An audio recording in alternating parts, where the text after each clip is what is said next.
হলে। আর নামাজ ছাড়া যে কবরে যাবে সে যেই হোক, সে যেই বংশের হোক, সে যে দলের হোক, যে কেউ হোক, নামাজ ছাড়া, ইবাদত ছাড়া, আমল ছাড়া যে কবরে যাবে, কবরের আযাব আর শাস্তি কিন্তু তাকে ছাড়বে না। বাংলাদেশের প্রাইম মিনিস্টার, প্রধানমন্ত্রী, আমেরিকার প্রেসিডেন্ট, কবরে কোনো পরিচয় নাই, কোনো পরিচয় চলো না, বংশের পরিচয় চলো না, গোত্রের পরিচয় চলো না, পদ পদবীর পরিচয় চলো না। কবর চিনে নেকা আমল, বদা আমল, যার আমল নামায় নেকা আমল, কবর তার সাথে ভালো আচরণ করবে, কবর তার জন্য জান্নাতের বাগান হবে, সে যে বংশের হোক, যে দলের হোক, যে কেউ হোক। আর যার আমল খারাপ হবে, কবরের আযাব আর শাস্তি কিন্তু তাকে হিন্দু পরিমাণ ছাড় দিবে না। দুনিয়াতে আপনি আপনার দল ক্ষমতা থাকলে আপনি পাহাড় সম অন্যায় অপরাধ করে আপনি ছাড় পান, প্রশাসন থেকে ছাড় পান, দেশ থেকে আপনি ছাড় পান, কিন্তু আল্লাহর আদালত এমন কঠিন আদালত, আল্লাহ সুবহানাহু ওয়া তাআলা কোনো পক্ষপাতিত্ব করেন না, নেপোটিজম নাই, স্বজনপ্রীতি নাই। আল্লাহ তাআলা যার আমল ভালো, কবর তার সাথে ভালো আচরণ করবে, আল্লাহ তার সাথে ভালো আচরণ করবেন। এই জন্য আমার ভাইয়েরা, আমরা সবাই একটু একটু খেয়াল করি, আমরা আমাদেরকে আল্লাহ তাআলা কি জন্য পৃথিবীতে পাঠিয়েছেন, আমরা কি করতেছি, কি নিয়ে কবরের দিকে আমরা রওনা দিচ্ছি, কি নিয়ে আমরা কবরে যাব, একটু চিন্তা করেন, একটু ভাবেন, নিজেকে নিয়ে একটু ভাবেন। অফি আনফুসিকুম আফালা তুবসিরুন, আল্লাহ তাআলা বলেছেন নিজেদের ব্যাপারে তোমরা কি দেখো না, একটু ভেবে দেখো না, একটু চিন্তা করো না, তুমি কি ছিলা, এক ফোঁটা নাপাক পানি থেকে আল্লাহ তাআলা আমাকে আপনাকে সৃষ্টি করেছেন, তারও আগে আমি আর আপনি জমিনে মাটিতে মিশেছিলাম। আল্লাহ তাআলা ইনসান হিরুম মিনাত দাহর লাম ইয়ামশি শাইআন মারুয়া, আল্লাহ তাআলা বলেছেন মানুষের জন্য কি এমন একটা সময় অতিবাহিত হয়নি যখন মানুষ অনুন্নত ছিল, অনস্তিত্ব ছিল, অনস্তিত্ব থেকে অস্তিত্ব দান করেছেন যিনি, তিনার নাম কি বলেন? আল্লাহ সুবহানাহু ওয়া তাআলা।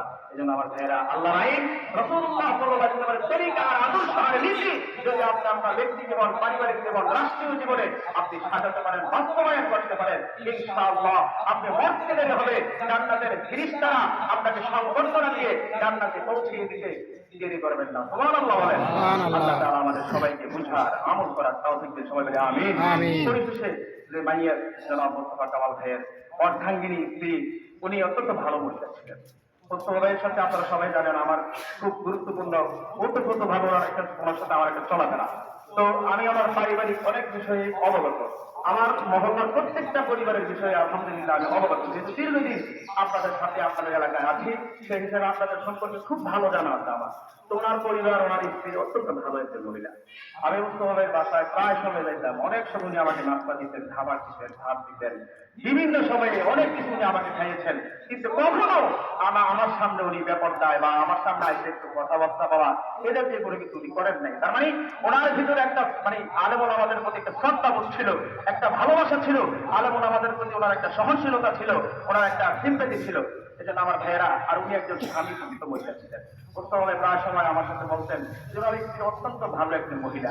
একজন স্বামী যদি তার স্ত্রীকে ভালো বলে, আল্লাহ রাসূল সাল্লাল্লাহু আলাইহি ওয়াসাল্লাম বলেছেন ওই মহিলা জান্নাতি। সুবহানাল্লাহ, সুবহানাল্লাহ।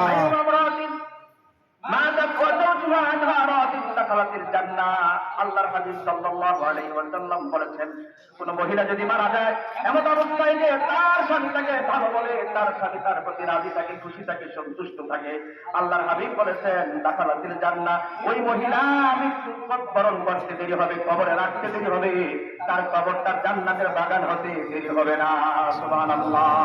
আমার ভাই তার স্ত্রীর জন্য অনেক খেদমত করেছেন, অনেক সেবা করেছেন, অনেক চেষ্টা করেছেন বাঁচানোর জন্য, কিন্তু বাঁচানোর ক্ষমতা কারো নাই। তো উনি যেহেতু ওনার স্ত্রীর প্রতি রাজি খুশি, আল্লাহ যেন ওই মহিলার প্রতি রাজি খুশি হয়ে জান্নাতবাসী করে দেন। আমরা সবাই বলি আমিন। বন্ধু ভাই, আমরা সবাই যেন উনি লাখ লাখ টাকা উনি উপার্জন করেছেন ওনার লাইফে, ওনার ঘরে অনেক টাকা থাকতো, কিন্তু উনি বলছেন যে হুজুর কোনো সময় আপনার ভাবি 10টা টাকাও আমার অনুমতি ছাড়া স্পর্শ করা নাই। আলহামদুলিল্লাহ, এটা ভালো একজন মহিলার জন্য একটা ভালো গুণ। আল্লাহ তাআলা ওনাকে কবুল করুক। আর বিশেষ করে মুস্তফা ভাইয়ের সন্তানগুলো এখনো অপ্রাপ্তবয়স্ক, আপনাদের কাছে দোয়া চাচ্ছি আল্লাহ সুবহানাহু ওয়া তাআলা যেন এদের অভিভাবক হয়ে যান, আল্লাহ যেন এদের জামিন এবং জিম্মাদার হয়ে যান, আল্লাহ তাআলা যেন এদেরকে আগিয়ে রাখেন। আমরা সবাই বলি আমিন। আর আমার 100 ভাগ মায়ার মধ্যে 99 ভাগ মায়া আল্লাহ সুবহানাহু ওয়া তাআলা আল্লাহর কাছে রেখেছেন, আর 1 ভাগ মায়া কুল কায়নাতের মধ্যে আল্লাহ তাআলা বর্ষণ করে দিয়েছেন।